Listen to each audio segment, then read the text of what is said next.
مسلسل سايلو بياخدنا على عالم مستقبلي غريب. البشر ما عادوا عايشين على سطح الأرض لأنه صار مميت وما بينطق بسبب كارثة بيئية ما حدا بيعرف تفاصيل. الحال كانوا يعيشوا تحت الأرض جوا منشآت ضخمة اسمها السايلو، مصممة لتحمي الناس وتضمن بقائهم. بس الحياة جوا السايلو بعيدة كل البعد عن الحياة الطبيعية. القوانين اللي فيها صارمة لدرجة بتخنق، وممنوع حتى تفكر تسأل عن يلي برا أو تحكي عن ماضي السايلو أو شو يلي صار لحتى يوصل البشر لهالحالة. أي واحد بيحاول يخالف القوانين أو يشكك بالحقيقة، الكل بيقولوا عنه بيروح برحلة تنظيف للعالم الخارجي، ويلي هي فعليا حكم بالإعدام لأنه الهوا برا سام وما في مجال تعيش. بطلة القصة جولييت هي بنت ذكية بتشتغل كميكانيكية بالطوابق السفلية للسايلو، بس حياتها بتتغير لما تبلش تسأل أسئلة خطيرة عن يلي عم يصير. الأسئلة هي بتدفعها تواجه النظام يلي الكل بيخاف منه، وبتفتح قدامها باب لمغامرة مليانة ألغاز وخطر، ويلي بتاخدها بعيد كتير عن كل شي عرفته بحياتها.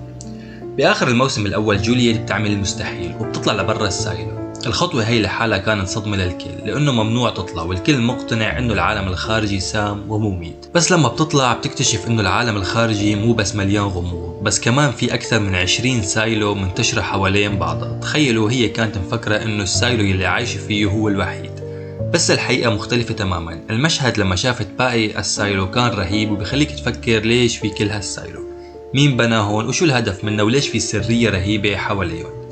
لما جولييت بتبلش تمشي برا السايلو بتلاحظ انه الارض حوالين السايلو مليانة جثث متحللة. الناس هاي شكلهم حاولوا يطلعوا من السايلو بس ما قدروا ينجوا. الغريب اكتر انه وصلت لسايلو جديد مختلف عن يلي عايشة فيه. هالسايلو صار فيه تمرد وسكانه قدروا يفتحوا باب للخارج، بس الكارثة انه ما لحقوا يعيشوا برا لان الغازات السامة قتلتهم فورا تقريبا. المشهد رهيب وبورجيك انه حتى التمرد على القوانين له ثمن غالي كتير. جوا السايلو الجديد جولييت بتقابل شخص غامض اسمه راسيل. راسيل كان شكله شخصية مهمة وقائد بالسايلو، بس بعد التمرد اتخبى بغرفة محصنة وما عاد بده يشوف حدا. عيونه فيها شي غريب، واحدة منهم زرقاء بشكل مخيف، وهذا بخلينا نفكر هل ممكن يكون تعرض لإشعاع أو مواد سامة. شكله النفسي تعبان، واضح إنه قضى حياته منعزل وهذا الشيء أثر عليه. الشيء اللي بيزيد القصة تعقيد هو إنه السايلو الجديد فيه كتابات غريبة على الحيطان، مثل شو عم تخبي يا راسيل وأيها الناجون ساعدونا. الكتابات هي بتعطي انطباع انه سكان السايلو كانوا عارفين انه في شيء غلط كبير بالنظام. وكمان في شاشة جوا السايلو بتعرض صور العالم الخارجي مع كلمة أكاذيب مكتوب عليها. هالشي بيأكد انه النظام اللي صمم السايلو كان بيكذب على الناس لسنين طويلة. بداية الموسم الثاني بتركز على رحلتها بالخارج وعلى السايلو الغريب، بس الحلقة الثانية بتنقلنا لجوا السايلو يلي تركته جولييت، وين السكان بحالة فوضى بعد خروجه. المسؤول الكبير برنارد قاعد عم يحاول يسيطر على الوضع. المشكلة انه خروج جولييت فتح عيون الناس وخلاهم يبلشوا يسألوا أسئلة، وهالشي خطير كتير بالنسبة للنظام. برنارد بيحاول يهدي الناس بخطاب رسمي بيقول فيه انه جولييت نجت لانها استخدمت شريط لاصق جديد، وانه النظام متحكم بكل شيء. بس الحقيقة انه عم يكذب لانه بيعرف انه الوضع كتير معقد، وانه خروج جولييت ممكن يقلب النظام فوق تحت. القاضية يلي شكلها عندها علاقة غامضة مع برنارد تطلب منه انها تخرج للخارج. طبعا الطلب لحاله كارثة لانه ممنوع حتى تفكر تطلب هيك طلب. القصة بتلمح انه في شيء كبير مشترك بين القاضية وبين برنارد، وممكن يكون مرتبط بالماضي او باسرار النظام. الناس اللي بالطوابق السفلية مثل شيرلي واصحابها بلشوا يخططوا لتمرد، عم يجتمعوا بالسر وبلشوا يكتبوا شعارات مثل جولييت عايشة على الحيطان ليحموا الباقيين. بس حتى التمرد بده تخطيط دقيق لأنه النظام مسيطر على كل شيء وبيقدر يقمعهم بسهولة إذا تصرفوا بشكل عشوائي. الحلقة بتكشف كمان إنه النظام بيضيف مواد كيميائية للمي اللي بيشربوها السكان لتأثر على ذاكرتهم وتمنعهم يتذكروا الأحداث الخطيرة. الشيء الغريب انه القاضية لانها مدمنة كحول ذاكرتها ما تأثرت كتير، وهالشي بخليها واحدة من الشخصيات القليلة اللي ممكن تعرف الحقيقة. كل هالتفاصيل بتزيد الغموض حول شو الهدف الحقيقي من السايلو.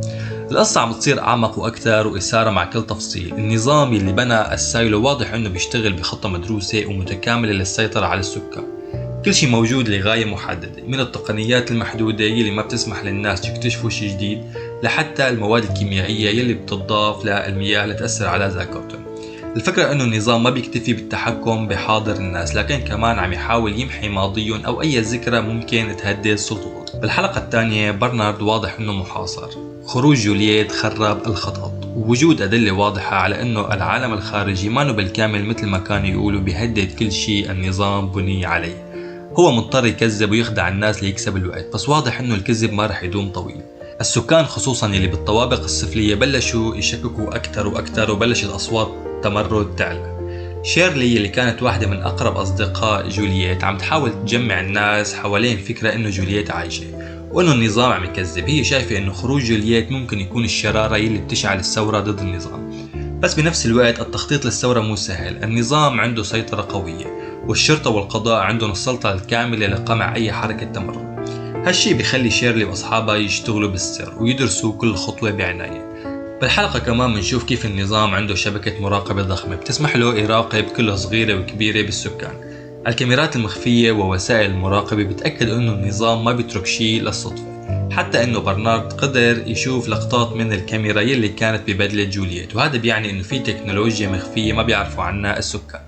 التكنولوجيا هي متقدمة أكثر بكتير من يلي متاحة للناس، وبتبين انه النظام عم يتعمد إبقاء السكان بحالة من الجهل والتبعية. أما القاضية فهي شخصية غامضة ومثيرة للاهتمام.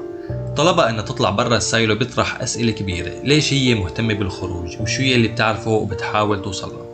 القصة بتلمح أنه علاقتها ببرنارد معقدة ويمكن يكون في ماضي مشترك بيناتهم. ممكن أنها بتعرف سر كبير عن النظام، أو حتى أنها تكون شريكة سابقة بخطة السايلو، لكنها الآن عم تحاول تصحح شيء أو تواجه الحقيقة. بالنسبة لراسيل، شخصيته بالحلقات الأولى بتضل مليانة غموض. هل هو فعلا ضحية للنظام أو أنه عنده دور أكبر بالقصة؟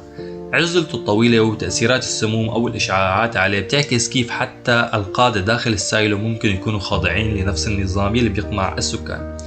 عيونه الغريبة وسلوكه الغامض ممكن يكونوا دليل على أنه تعرض لتجارب أو أحداث غير طبيعية، وهذا الشيء بيعطي لمحة عن أنه السايلو مو بس نظام للحماية، لكنه كمان ممكن تكون جزء من تجربة أكبر وأخطر. بالتوازي القصة عم تقدم تلميحات انه السايلو ممكن تكون مترابطة. فكرة انه في اكثر من 20 سايلو وكلهم بنفس التصميم والنظام تطرح سؤال: هل في جهة واحدة عم تديرهم كلهم؟ واذا كان هيك ليش؟ وشو الهدف النهائي من هالسيطرة المطلقة؟ اول حلقتين من الموسم الثاني بيجهزوا المسرح لاحداث اكبر. خروج جولييت ما بس حدث بسيط، لكنه بداية لشيء كبير رح يقلب النظام. الاسئلة اللي تركتنا فيها الحلقات الاولى كتيرة. كيف رح تتعامل جولييت مع الحقائق اللي عم تكتشفها؟ هل رح تقدر توصل لناس تانيين برا السايلو؟ وشو الدور اللي رح يلعبه التمرد داخل السايلو يلي تركته؟ القصة مليانة طبقات وكل مشهد بضيف غموض أكتر وبيحط المشاهد أمام أسئلة جديدة. السايلو ما بس أماكن للعيش، لكنها كمان رمز للقمع والسيطرة، والبحث عن الحرية داخلها هو محور القصة يلي بتجمع بين التشويق، الدراما والخيال العلمي. وهذا كان ملخص الحلقتين الأولى والثانية من الموسم الثاني. إذا عجبكم الفيديو لا تنسوا تشتركوا بالقناة وتفعلوا زر الجرس حتى توصلكم تحليلاتنا وفيديوهاتنا الجديدة، وشكرا لمشاهدتكم ومع السلامة.